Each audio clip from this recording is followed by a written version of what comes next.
मार्मिक स्थान फटने लगे, फटने लगे और वह छटपटाती हुई कन्हैया से कहने लगी,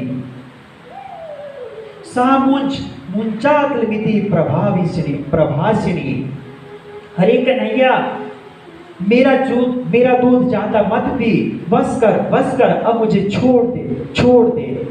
क्योंकि हमारे कन्हैया क्या कर रहे थे, दूध के साथ साथ अब पूतना के प्राणों का भी पान करने लग गए थे। न च पुनरावर्तते, कि जो एक बार भगवान के चक्कर में पड़ जाता है उसे फिर भगवान कभी नहीं छोड़ते। जब पूतना ने कन्हैया से कहा कि मुझे छोड़ दे, तो कन्हैया ने कहा, पूतना मौसी, मेरी माता ने मुझे पकड़ना ही सिखाया है, छोड़ना नहीं सिखाया है। ये नीलमणि कन्हैया जब किसी को पकड़ लेता है तो फिर इससे छूटना बहुत मुश्किल होता है। चाहे आप फिर पंजाब में रहें, चाहे हरियाणा चीका में रहें, चाहे रामपुर में रहें, चाहे रत्ती में रहें, जिसको इसने पकड़ लिया है उसको इसके पास फिर पहुंचना ही पड़ता है। हजारों अपनी समस्याएं छोड़ करके, हजारों काम छोड़ करके कन्हैया उस अपने प्रिय प्रेमी को अपने पास खींच ही लेता है। कन्हैया पूतना से कहने लगे, ये पकड़ने और छोड़ने का काम तो संसारी लोगों का होता है। स्वार्थ के लिए दूसरों से मित्रता करते हैं, उन्हें पकड़ते हैं और फिर जब अपना मतलब निकल जाता है तो छोड़ देते हैं। मैं अपने आप किसी को तो पकड़ता नहीं, किंतु जो मुझे एक बार पकड़ लेता है मैं उसका उद्धार करके ही उसे छोड़ता हूं। ऐसा कन्हैया कह रहे हैं, मैं आज तुम्हें छोड़ने वाला नहीं हूं। पकड़कर छोड़ देना यह स्वभाव तो संसारी स्वार्थी लोगों का होता है, पकड़कर किनारे लगा देना यह परमात्मा का काम है, यह परमात्मा का स्वभाव है।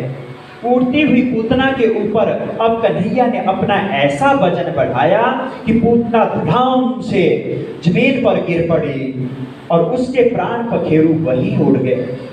पूतना के शरीर की रगड़ से 6 कोस के भीतर के वृक्ष भी चकनाचूर हो गए। पूतना के गिरने से बड़े जोर का धमाका भागने लगे। जहां से आवाज आई थी, ब्रजवासियों ने देखा कि 6 दिन का कन्हैया एक बहुत बड़ी लंबी चौड़ी पूतना के वक्ष स्थल पर बड़े आनंद से खेल रहा है। गोपियों ने कन्हैया को पूतना के वक्ष स्थल से उठाया और बेहोश पड़ी हुई यशोदा की गोद में रख दिया। लल्ला का स्पर्श पाकर के मैया यशोदा को होश आया और देखने लगी कि कहीं इसे कहीं चोट तो नहीं आई है। इधर कन्हैया के शरीर पर एक भी खरोंच का निशान नहीं था। अब गोपियों ने राक्षसी की कुदृष्टि के उपचार हेतु बाल कृष्ण पर गाय की पूंछ फेरा दी। हमारे घरों में भी ऐसा ही होता है। जब छोटा बालक ज्यादा रोने लगे या किसी की नजर लग जाए तो हमारी माताएं ऐसे टोने करने लग जाती हैं। गाय की पूंछ का उसको अपनी भाषा में बोलते हैं स्वां, झाड़ा करने लग जाती हैं। मिर्ची की धुनिया इत्यादि लेकर के उसका जादू टोना भूत प्रेत को उठाने की कोशिश करती हैं। ऐसा ही गोपियां भी कन्हैया को करने लगी। गोमूत्र से स्नान करा करके कन्हैया के माथे पर गाय के गोबर का तिलक लगा दिया। ये पक्की बात है, गौ माता की महिमा ही ऐसी है। अगर हम गौ माता के गोमूत्र से स्नान इत्यादि करते हैं तो हमारे शरीर से नाना प्रकार के रोगों का नाश हो जाता है। बोलिए सच्चिदानंद भगवान की जय। पूतना का और कन्हैया को भी गोपियों ने ऐसा ही किया, गौमूत्र से नहलाया। यह पूतना राजा बलि और रानी विद्यावली की पुत्री थी। जब ठाकुर जी ने वामन रूप धारण किया था, वामन अवतार लिया था, तो उस समय राजा बलि और रानी विद्यावली की यह पुत्री रत्नावली थी। जब वामन भगवान राजा बलि की यज्ञशाला में याचक रूप में आए, तब भगवान वामन के दिव्य स्वरूप को देख करके रत्नमाला के हृदय में यह विचार आया कि आहा, अगर ऐसा सुंदर बालक मुझे पुत्र रूप में प्राप्त हो जाए तो मैं इसे बहुत सारा दूध पिलाऊंगी। स्तन पान करा करके अपने आप को मैं धन्य मानूंगी। ऐसा रत्नमाला अपने मन में भाव सोच रही थी ठाकुर जी के वामन रूप को देख करके। किंतु जब वामन भगवान तो अंतर्यामी होते हैं, ठाकुर जी सब कुछ उसके मन के भाव को समझ रहे थे कि यह रत्नमाला क्या चाहती है। किंतु जब वामन भगवान ने 2 पगों में त्रिलोकी को नाप करके तीसरा पग बलि के मस्तक पर, सिर पर रख दिया था और वर्ण पासों में बांध दिया था, तो वहां पर बड़ा भारी हाहाकार मचने लगा। अपने पिता को बंधन में देख करके रत्नमाला का सारा भाव ही बदल गया। होता है ना, ऐसा ही होता है, कई बार, बहुत बार होता है कि पहले तो कोई इंसान देखने को बहुत सुंदर लगता है, जब हम उनसे बातचीत करते हैं, जब हमें उनके व्यवहार का पता चलता है, तो फिर जितना वो पहले सुंदर लग रहा होता है, जितना आकर्षण हमारा उसके प्रति बनता है, जब हम उसके व्यवहार के नजदीक जाते हैं, जब उसकी वाणी का हमें पता लगता है, तो उतनी ही फिर भाव उसके प्रति बिगड़ता जाता है। अब रत्नमाला का भाव भी बिगड़ने लगा जब उसने देखा कि इस बामन बौने से, छोटे से, मोटे से, गिठते से बालक ने मेरे पिता के साथ छल किया है, छल पूर्वक तीनों लोगों को अपने बस में कर लिया है। तो उसके मन में भाव आया कि ऐसा मेरा बालक हो, ऐसा मेरा पुत्र होगा। अगर ऐसा मेरा बालक हुआ, मेरा बच्चा हुआ, तो अपने स्तनों में जहर मिला करके इसे मार ही डालूंगा, इसे जिंदा ही नहीं छोड़ूंगी। अगर ऐसा मुझे कहीं भी मौका मिला तो मैं इसको कभी भी जिंदा नहीं छोड़ूंगी। अपने स्तन में दूध जहर मिला करके खत्म कर डालूंगी।